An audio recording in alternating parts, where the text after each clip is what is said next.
Hello everyone.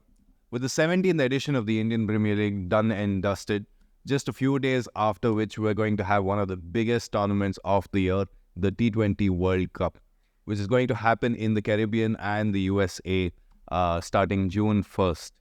And this World Cup is about to be historic for a number of different reasons. India is looking to find its first ICC trophy in almost 12 years, and Australia is looking to complete a historic treble with the World Test Championships, the ODI World Cup, and now the T20 World Cup. It would be the first of its kind, and the only other team that's ever had a shot at this was England a few years ago. So one of the reasons this World Cup is going to be historic is that 20 teams are going to be battling for the trophy this time round, and it shows that cricket is growing and more teams are participating in our biggest tournaments, and we should all be really happy as cricket fans. Another reason that we should be happy is that the most anticipated rivalry in cricket history, India versus Pakistan, is going to be happening right up in the group stages. And once the group stages are over, if these two teams are destined to meet again, it will be in the semi-finals. So this is going to be a cracker of a World Cup. So let's have a quick look at the groups. There are 4 groups of 5 teams each. Group A is going to have India, Pakistan, Ireland, Canada, and USA. Group B will have England, Australia, Namibia, Scotland, and Oman. Group C will have New Zealand, West Indies, Afghanistan, Uganda, Papua New Guinea. In Group D, we'll have South Africa, Sri Lanka, Bangladesh, Netherlands, and Nepal.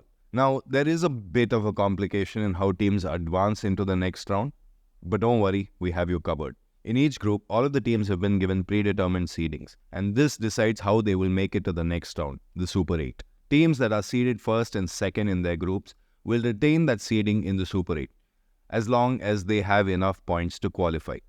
If one of the teams doesn't qualify, then the team that qualified will take the seeding of the team that got knocked out. For example, India are A1 in the group stage, while Pakistan are A2 as per the predetermined seeding. If Pakistan beats India and wins their remaining matches and finishes with 4 wins and 8 points, India will finish with 3 wins and 6 points, assuming India wins all their remaining games. Despite Pakistan finishing above India in terms of points, India will continue to be table toppers while Pakistan will be number 2. So that is an example of when both top seeds qualify for the next stage of competition. But what if someone doesn't? Let's take the example of Group C, the group of death. New Zealand are C1 in the group stage, while West Indies are C2 as per the predetermined seeding. Let's assume that the West Indies finish on top of Group C with 4 wins and 8 points, and Afghanistan is second with 6 points. Now, C1 or New Zealand will finish with 4 points, and as per the seedings, New Zealand are C1 and West Indies are C2, but New Zealand have been knocked out in the group stages. In that case, West Indies will continue to be C2, which means that they will be behind Afghanistan, who will be given C1, despite finishing second in the group. In the Super 8 stage, we will have 2 groups with 4 teams each, and the teams in each group are already predetermined. A1, B2, C1, D2 are Group 1, while A2, B1, C2, D1 will be in Group 2.